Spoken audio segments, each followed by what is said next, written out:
Hello viewers, आप सभी का पाथफाइंडर्स बाय एकेडमी पर स्वागत है। बांग्लादेश से एक बहुत ही डिस्टर्बिंग न्यूज़ आ रही है जो इंडिया के लिए आने वाले समय में एक बहुत बड़ा नेशनल सिक्योरिटी थ्रेट कॉज कर सकता है। तो दरअसल हुआ क्या है कि एक रैडिकल इस्लामिक ऑर्गेनाइजेशन है जिसका नाम है हिज़्ब उत तहरीर, जिसको 2009 से बांग्लादेश में एक तरीके से बैन किया गया है बिकॉज शेख हसीना के हिसाब से ये जो ऑर्गेनाइजेशन है ये एक टेररिस्ट ऑर्गेनाइजेशन थी। ये जो ऑर्गेनाइजेशन है हिज़्ब उत तहरीर, ये जब से शेख हसीना की सरकार गई है और मोहम्मद यूनुस की सरकार आई है तब से ये काफ़ी ज़्यादा न्यूज़ में है। लेकिन अब उन सभी चीज़ों चीज़ों को क्रॉस करते हुए इसने हद पार कर दिया। बिकॉज पहली बार 2009 के बाद ये जो एक टेररिस्ट इस्लामिस्ट ऑर्गेनाइजेशन है इसने एक पब्लिक रैली किया, जिसके बाद इंडिया के नेशनल सिक्योरिटी सर्कल्स में बताया जाने लगा कि कितना बड़ा थ्रेट ये पर्टिकुलर डेवलपमेंट आने वाले समय में बन सकता है। तो दरअसल न्यूज़ क्या है, आप देख सकते हैं कि हिज़्ब उत तहरीर जो कि एक रैडिकल इस्लामिस्ट ऑर्गेनाइजेशन है जिसको 2009 में शेख हसीना की सरकार ने बैन किया था, ये पहली बार एक पब्लिक में ओपन रैली इसने किया है ढाका में, वो भी बांग्लादेश के कैपिटल में, on this Friday which is yesterday. ये जो पर्टिकुलर रैली हिज़्ब उत तहरीर ने निकाला था, इस रैली का टाइटल है मार्च फॉर खिलाफा। और ये जुम्मे की नमाज के बाद रैली निकाला गया और बहुत सारे सपोर्टर्स इस पर्टिकुलर रैली में शामिल हुए। अब इस पर्टिकुलर न्यूज़ के बाद ये पता चलता है कि बांग्लादेश कितने बड़े केओस, इंस्टेबिलिटी, एनार्की और रिलीजियस सेपरेटिज्म जैसे ऑर्गेनाइजेशन से इन्फेक्टेड हो चुका है। और अगर बांग्लादेश में इस तरीके की चीज़ें हो रही हैं तो ये इंडिया के लिए बहुत ही बड़ी खबर और आने वाले समय में नेशनल सिक्योरिटी के पर्सपेक्टिव से बहुत खतरा भी हो सकता है। तो आप देख सकते हैं इस तरीके का रैली निकाला गया मार्च फॉर खिलाफा करके। काफ़ी सैकड़ों प्रोटेस्टर्स इसमें शामिल हुए। ढाका टाइम्स के हिसाब से ये भी कहा गया कि पुलिस ने इनको रोकने की कोशिश की, बट पुलिस की बात इन्होंने नहीं माना। तो ये भी बताता है कि कितनी हद तक लाचार हो चुकी है लॉ एंड ऑर्डर की सिचुएशन, और एडमिनिस्ट्रेशन बिल्कुल एक तरीके से ठप पड़ी है। और इस तरीके के बैंड टेररिस्ट ऑर्गेनाइजेशन अब खुलेआम बांग्लादेश के कैपिटल ढाका में अपने हिसाब से इनको जो करना है वो कर रहे हैं। तो इसी सब चीज़ों के बारे में आज इस सेशन में हम लोग समझने का प्रयास करेंगे। बट आगे बढ़ने के पहले स्टूडेंट्स, आप सभी के लिए एक बहुत इंपॉर्टेंट इंफॉर्मेशन कि academy IAS previous year questions, current affair magazines, news analysis और प्रीलिम्स मॉक टेस्ट्स के पीडीएफ अब आपके लिए लेके आया है। ये सारे पीडीएफ अब आपको अकेडमी आईएएस के द्वारा फ्री ऑफ कॉस्ट प्रोवाइड किए जा रहे हैं। ये पीडीएफ आपको कहाँ मिलेंगे? इस वीडियो पे डिस्क्रिप्शन पे जाइए, वहां पे एक आपको लिंक मिलेगा, उस लिंक पर जाके आप इन सभी पीडीएफ को डाउनलोड कर सकते हैं। इसके अलावा if you need any other guidanceship, mentorship, then feel free to contact this number or visit any of our offline branches, Patna, Prayagraj, Karol Bagh and Mukherjee Nagar.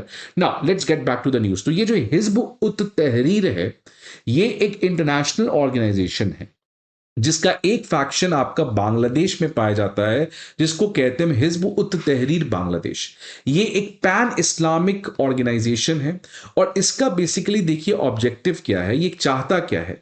ये चाहता है कि इस समय दुनिया में सारे मुस्लिम नेशंस बटे हुए हैं, सऊदी अरेबिया हो गया, ईरान हो गया, पाकिस्तान हो गया, इस तरीके से डिफरेंट डिफरेंट कंट्रीज बटे हुए हैं। तो इनको कंट्री के कॉन्सेप्ट में भरोसा नहीं है। रादर ये क्या चाहते हैं कि सारे मुस्लिम कंट्रीज या इनफैक्ट जितने भी मुस्लिम कम्युनिटी है वो एक साथ एक कंट्री के अंदर रहे। मतलब ये अलग अलग कंट्री नहीं चाहते मुस्लिम लोगों का, ये चाहते हैं कि एक सिंगल कम्युनिटी की तरह हम लोग एक साथ रहें। और उनका जो लीडरशिप करेगा वो होगा एक कैलिफ। कैलिफ मतलब एक रिलीजियस पॉलिटिकल लीडर जिसको इस्लामिक लॉ, इस्लामिक फंडामेंटल्स के बारे में काफी जानकारी होगा। और इनफैक्ट ये प्रोबेबली एक प्रॉफिट मोहम्मद का सक्सेसर भी होगा। और ये पर्सन जो है इस पर्टिकुलर पूरे एरिया में जहां पे मुस्लिम कम्युनिटी एक साथ रहेंगे वहां पे शरिया को इंप्लीमेंट करने का काम करेगा।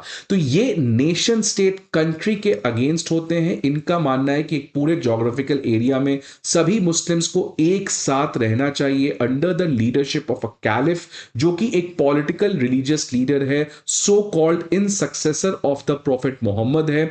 और इस पूरे ज्योग्राफिकल एरिया में शरिया के हिसाब से चीजों को इंप्लीमेंट किया जाएगा। आपको पता होगा शायद पहले इस तरीके के कैलिफेट हुआ करते थे, ऑटोमन एम्पायर हुआ करता था, सफाविद डायनेस्टी हुआ करती थी। बट जब से नेशन स्टेट, देश का कॉन्सेप्ट आया है, तब से इस तरीके का जो आइडिया आइडिया है वो इररिलेवेंट हो चुका है और आज अपने अपने टेरिटोरियल एरिया के हिसाब से हर एक नेशन स्टेट्स अपना अपना बटे हुए हैं। तो ये बेसिकली एक इस्लामिक कैलिफेट को स्थापना करने की बात करते हैं और इसके लिए वो जितने भी ऐसे कंट्रीज हैं इस्लामिक कंट्रीज वहां पे शरिया लाना चाहते हैं और बेसिकली वो एकजुटता की बात करते हैं कि कैसे इस्लामिक लोग एक साथ आकर एक इंस्टीट्यूशन के अंदर रहे। तो यही इस्लामिक कैलिफेट को ये बनाने की प्रयास पूरी दुनिया में करते हैं, जिसका एक फैक्शन एक सब्सिडियरी बांग्लादेश में एक्टिव है, हिजब उत तहरीर बांग्लादेश। अब अगर बांग्लादेश में इसकी स्टेटस की बात करें तो 2009 में शेख हसीना की सरकार ने इसको बैन कर दिया था बिकॉज ये नेशनल सिक्योरिटी को बहुत बड़ा खतरा था। लास्ट ईयर 2024 में भारत सरकार ने भी हिजब उत तहरीर को यूएपीए के अंदर एक टेररिस्ट ऑर्गेनाइजेशन का स्टेटस दिया और इसके ऊपर कंप्लीट बैन लगा दिया। भारत सरकार का यह कहना था कि ये जो टेररिस्ट ऑर्गेनाइजेशन है इसका काम है भारत में फंडिंग या फाइनेंशियल एक्टिविटीज को करना और साथ ही साथ भारत के जो यूथ हैं इनको रेडिकलाइज करने का भी काम ये हिजब उत तहरीर ऑर्गेनाइजेशन करती है और इसलिए इसको बैन कर दिया गया। और इनफैक्ट इस साल क्लियर कट ये साबित हो चुका कि ये ऑर्गेनाइजेशन कितनी बड़ी खतरा बन सकती है आने वाले समय में इंडिया के लिए। बिकॉज देख सकते हैं आप, ये लास्ट मंथ की न्यूज है फरवरी 2025 की, जब एनआईए ने 2 पर्संस को अरेस्ट किया जो हिजब उत तहरीर के साथ प्रोबेबली जुड़े हुए थे। तो ये बताता है कि हिजब उत तहरीर जो है वो इंडिया के अंदर भी अब एक्टिव हो चुकी है, जिसकी वजह से अब बांग्लादेश में अगर कोई पब्लिक रैली निकल रहा है इतने बड़े लेवल का तो ये बताता है कि इसका प्रोलिफरेशन इंडिया में आने वाले समय में जरूर होगा। और इसी के बाद डेवलपमेंट के बाद यूनिवर्सिटी ऑफ ढाका के पॉलिटिकल अफेयर्स के एक बहुत ही सीनियर प्रोफेसर नजमुल एहसान कलीमुल्ला ने कहा कि इस्लामिस्ट और इस तरीके के जो ऑर्गेनाइजेशंस हैं ये बांग्लादेश के पब्लिक डोमेन में अब काफी बड़ा स्पेस ऑक्यूपाई कर रहे हैं। खासकर मोहम्मद यूनुस के इंटरिम गवर्नमेंट के अंदर ऑर्गेनाइजेशन सच एज बांग्लादेश जमाते इस्लामी और इसके अलावा हिफाजत ए इस्लाम, इस तरीके के ऑर्गेनाइजेशंस जिनको शेख हसीना ने बैन कर रखा था, आज इनकी पब्लिक में जो प्रेजेंस है वो काफी ज्यादा बड़ी है। इनफैक्ट बात इतनी बढ़ चुकी है कि ये खुलेआम प्रेस कॉन्फ्रेंसेस भी करते हैं। अब इसी के रिलेटेड बहुत ज्यादा इंडिया को टेंशंस बढ़ा है बांग्लादेश के साथ। एक तो इसका टेररिज्म का जो लिंक है वो भारत के साथ भी आ सकता है और दूसरा ये जितने भी इस्लामिक ऑर्गेनाइजेशंस हैं जो फंडामेंटलिस्ट ऑर्गेनाइजेशंस हैं प्राइमरली वो वहां के माइनॉरिटीज के ऊपर कॉन्स्टेंटली अटैक कर रहे हैं। भारत तो हमेशा से ये चीज कहा ही, अभी रिसेंटली यूनाइटेड नेशंस की एक रिपोर्ट ने भी एक्सपोज किया मोहम्मद यूनुस को कि कैसे हिंदूज के अगेंस्ट अटैक बांग्लादेश में आपका बड़ा है। इन्हीं सभी डेवलपमेंट के बीच में आप देख सकते हैं 7 मार्च को जयशंकर जी ने कहा है कि टेररिज्म जो है वो पेरेनियल चैलेंज है और इसीलिए टेररिज्म के अगेंस्ट हमें काफी रिजोल्यूशन और कमिटमेंट के साथ लड़ना होगा। और इनफैक्ट रिसेंटली आप देखिए 7 मार्च को मिनिस्ट्री ऑफ एक्सटर्नल अफेयर्स ने भी अब खुलेआम बांग्लादेश को कहा कि वहां के हिंदूज को जस्टिस देना चाहिए और जितने भी माइनॉरिटीज एक डर के माहौल में जी रहे हैं उनको हमें प्रोटेक्ट करने का मौका देना चाहिए और इंश्योर करना चाहिए कि उनको किसी भी तरीके का थ्रेट ना हो। तो भारत सरकार भी अब एक तरीके से बांग्लादेश के ऊपर एक प्रेशर पॉलिटिक्स बना रही है। बांग्लादेश के मोहम्मद यूनुस को पर्सनली अब भारत के बहुत सारे ऑफिशियल्स और in fact external affair minister radar पे लेके डायरेक्टली चैलेंज करने को तैयार है। और इन सब चीजों का नतीजा यह है कि बांग्लादेश अब एक तरीके से किस दिशा में जा रही है इसको कोई समझ नहीं सकता। आप देखिए एक तरफ क्या है कि बांग्लादेश के आर्मी चीफ जो अभी तक काफी शांत थे, बांग्लादेश के पॉलिटिक्स से दूर थे, मोहम्मद यूनुस को खुल के सपोर्ट करते थे, लेकिन अब इनफैक्ट ये कह रहे हैं कि ये सब जो केओस हो रहा है ये हमारे गलतियों से हो रहा है। इनफैक्ट वो लॉ एंड ऑर्डर के ऊपर भी सवाल उठाए, मतलब Bangladesh army is also flexing it's muscle.